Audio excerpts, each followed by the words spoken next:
Всем привет! Вот хотел бы заснять обзор своего сурфа. Может, кому-то будет интересно. Купил я его 2 года назад за 450 тысяч. Предыстория поиска: просто искал внедорожник, не рассчитывал попасть на такую машину. Рассматривал много машин. За 300 тысяч вообще ничего нельзя было купить, и в другие города ездил. Один хлам гнилой. И наши русские не рассматривал. Скрипя зубами, посмотрел пару Шевроле, пару Нив, но отказался от этой идеи, так как охота была комфортную машину. Вот попал случай, выставила женщина и купил. Были, конечно, у машины проблемы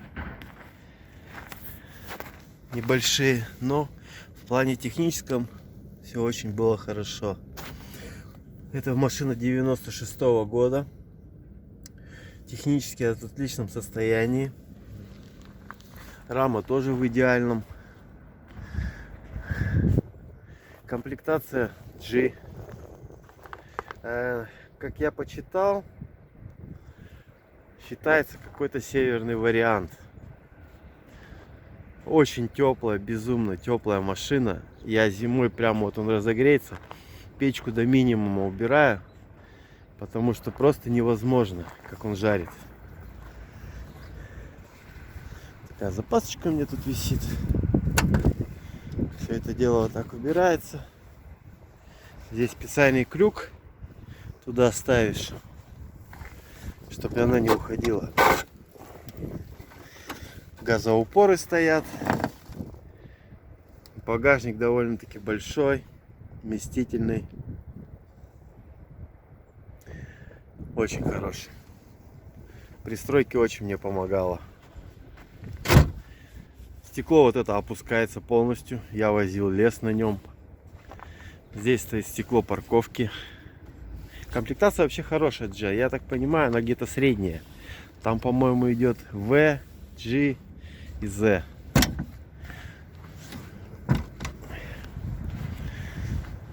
Вот. 140 лошадиных сил в этой машинке. Стоит у него LCD мост. Вон там, если видно, надпись. Он в таком состоянии. Чуть-чуть есть коррозия. Зимой буду делать. Обрабатывать и красить. Дно как будто новое. Есть небольшая коррозия, но она вообще минимальная.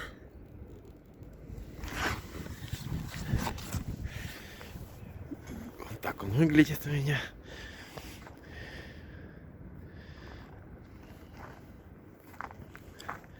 Сзади тоже очень удобно. У меня тут две печки. Вот вторая печка идет. Салон такой большой. Это постелено. У меня собака постоянно ездит. Стоит люк. Очень удобная вещь. Сзади фонарь. Как я говорил, взял я ее за 450 и еще вложил 50. Такие диски оригинальные. Рама. Рама вообще в отличном состоянии.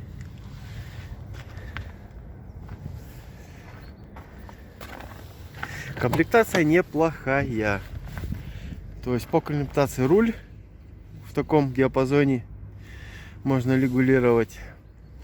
Сиденье, подъем, откат. У меня такие меховые штучки зимой вообще классно, потому что подогрева нет сиденья. Вот подъем зеркала, стекла заднего, вообще классная функция. А это идет подъем оборотов. Вообще это я почитал, это как тест двигателя, якобы. То есть ты ее включаешь, у тебя должно на тахометре быть ровно 1200. Я ее включаю, когда прогреваю машину зимой. То есть, когда я его завел, он так и молотит на 600 оборотах. Включаешь, машина намного быстрее нагревается. Две подушки безопасности. Вот такое у меня стоит зеркало с камерами. То есть зад и перед камера. Тут стоит компьютер типа бортовой. Показывает температуру, компас, давление. Тоже неплохая вещь. Раздатка здесь идет мультимод. То есть вот это мультимод. Не как в 130-х сурфах. 3 положения. То есть тут еще от кнопки можно включать. То есть тут уже стоит дифференциал в раздатке. И можно ездить на полном приводе постоянно. Вот такой магнитофончик неплохой. Магнитофон не работал. Не читал диски. Если у кого такая проблема есть, просто вытаскиваете его. Ватной палочкой чистите головку у CD этого приемника. Все отлично работает. Магнитофон качает очень хорошо. Здесь стоит у меня замок вот такой на коробку. Вот такой штырь вставляется. Тоже пользуюсь, когда где-то в другом городе. Регулировка подвески идет. Вот она, регулировка подвески идет. Потом это зеркало опускать парковочное. Это движок выводит на полную мощность сразу. Экто называется. Стеклоподъемники на все эти идут. Зеркала управляются, под дерево сделано. Очень хорошая машинка. Вообще безумно нравится. Люк. Давайте посмотрим под капот. Были у нее проблемы. Ездила на ней женщина 10 лет. Она думала, что у нее полный привод работает. На самом деле полный привод не работал. Если у кого есть такая проблема, там идет актуатор. У этого актуатора выпадают шарики. Глушитель я новый поставил. Так это у меня здесь все выглядит. В актуаторе выпадают шарики. Шарики там подходят от каких-то подшипников. Мастера мне быстро это все сделали. Но сначала я, как говорится, перепугался. У меня были сомнения, что он не работал, но потом я убедился. И не работала кое-какая электрика.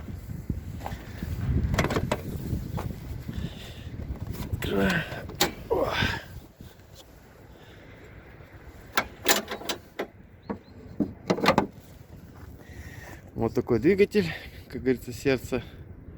Двигатель здесь 1 КЗ-ТЕ, турбодизель с интеркулером. То есть 140 лошадиных сил. Прет вообще безумно. Стоит 2 аккумулятора. Так как я говорил, где-то я читал, что это считается зимний вариант. И еще, почему я говорю, она очень теплая. Я когда чинил омывайку на заднее стекло, там где-то тройник сломался, текло. Под ковром еще идет типа войлока по всей машине. А где-то я в одном видео видел мужика, разбирали машину, делали кузовной ремонт. Сверху типа пенополистирола обложено. То есть вот такие 2 аккумулятора, если я не ошибаюсь, на 70 с чем-то они идут. Сейчас уже я не вижу здесь точно, но они мощные. То есть я вот в последний день, морозов у нас были, минус 31. С 4-го раза только завелся, но завел. Там стоит турбинка, там чуть-чуть из-под щупа идет масло. Давит. Вот где щуп заканчивается, идет кольцо. Вот я купил, надо менять. В целом машина 96-го года сохранилась вообще в отличном состоянии. Нет кондиционера. Старый хозяин убрал, не знаю по какой причине. Но слышал, что у них из-за кондиционеров, из-за радиаторов идет плохое охлаждение, и у головки трескаются, микротрещины появляются. Может, убрали из-за этого, может, просто кондиционер сломался. Но я все проверял, пузырей никаких нету, в антифризе голова целая. Прет вообще отлично. Я пробовал на трассе идти на обгон, сам перепугался. Тапку в пол, и он просто улетел. Такая мордочка у меня тут заклеена. Что нашел, то и заклеил. Что касается расхода, я сильно не гоняю. То есть я не насилую машину. Так, а здесь две защиты, кстати, идет. Сам удивился. Стойки Каябы у меня идут. Недавно поставленные старым хозяином. Две защиты. Первая, а потом идет там вторая.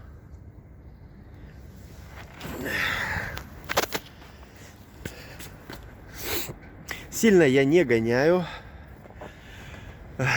И у меня где-то расход зимой выходит 13 литров солярки. Летом я достигал чуть ли не 9 литров. Если ездить от дачи до дома. Вот. Вообще вполне. Машина просто огонь.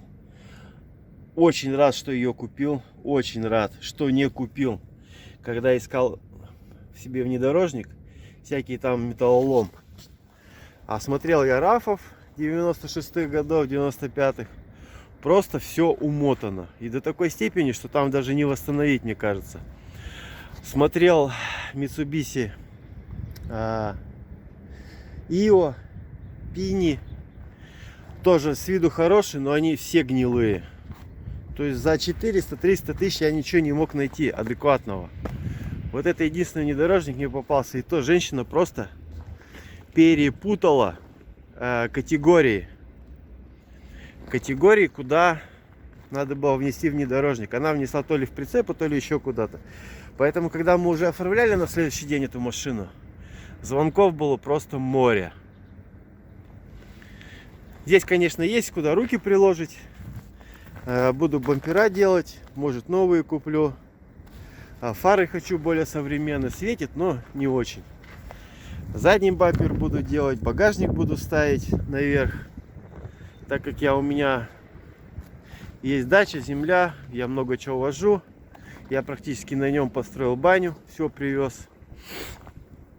Так что, если кто хочет купить такую машину, дерзайте. Но найти их очень тяжело. Я по России смотрел, даже по России, вот в такой комплектации, чтобы было с интеркулером, с ноздрёй на капоте, вот такое, ну, как у меня, их, по-моему, по России штук 5 всего. А в Челябинске их не продают. Я знаю, у кого есть такие, но продавать их никто не собирается. Потому что за такие деньги вы сейчас даже примерно где-то 600 тысяч такие машины стоят вот в таком состоянии. Но вы просто что вы купите? Chevrolet Niva 15 года. Ну, у меня была у друга Chevrolet Niva. Но она 18 литров, расход был бензина 15. Нет, спасибо. Да, с дизелем есть кое-какие нюансы. Но так как здесь двигатель обслуженный, пробег здесь 370 тысяч, уже 380 практически. За машиной следила женщина. Она ездила на ней 10 или 11 лет. У меня много чеков, то есть я отследил, все посмотрел, что делать, что не делать. То есть за машиной следили. Вот я 2 года отъездил. Я сделал только с самого начала полный привод, и у меня не работал щиток приборов. Тахометр и еще что-то. Вот все это я исправил. И все, он бегает нормально. Что по расходу масла? Зависит все от масла. Она лила какое-то из бочки, то ли Shell, то ли что. Угар был около 3 литров. 3 литров. Я поменял сразу масло. На Эдемицу я лил, пробовал. Мне порекомендовали синяя канистра Эдемицу. Сказали, что это универсальная. Но почему-то я не нашел там надписи универсал, только для бензина. Ну, смысл в том, что я отъездил 10 тысяч ровно. И я ни капли не долил. Сейчас я лью универсальная, дизель, бензин, Эдемицу. Угар есть, но он вообще небольшой. То есть я проехал уже 4000 километров, и я долил, наверное, грамм 300. То есть, представляете, машина 96-го года, и я практически нет доливки для такого двигателя. ГРМ тут мененный, ремни приводные менены. То есть, как бы есть немного, надо здесь доработать, кое-что обслужить. Шланги уже начинаются. Фильтр здесь с подогревом идет, как я говорил. Не помню, что за статью читал, но считается зимний вариант. То есть это топливный фильтр, он с подогревом идет. В любые морозы я заводился, не было у меня никаких проблем с этой машиной. То есть до 20 градусов она заводится с автозапуска. После 20 только с ключа, потому что не хватает момента крутения. Вот все, что я хотел рассказать о своей машине. Дальше буду дорабатывать. Если будет кому интересно, следите за каналом. Я буду устанавливать, как он называется, отсекатель воды, еще один фильтр на дизель, чтобы видеть там, какая солярка, какое что. И еще кое-что будет дорабатываться. Бампера, багажник, по салону кое-что хочу сделать. Короче, все это будет модернизироваться, делать. Машина прекрасная. Прям безумно люблю эту машину, очень доволен. Так, давайте мы его заведем, послушаем немного. У меня вообще никогда не было дизельных машин. Ну, мне очень нравится. Так.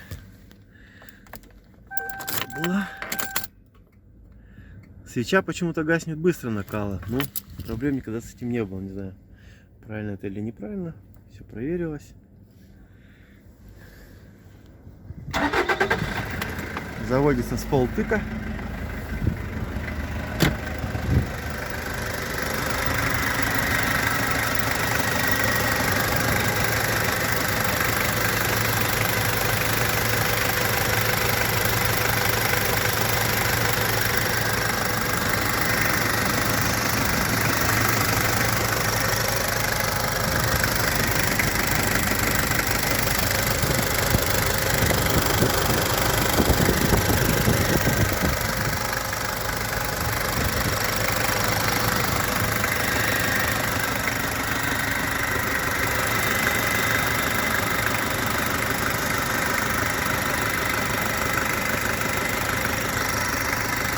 Так что вот так вот.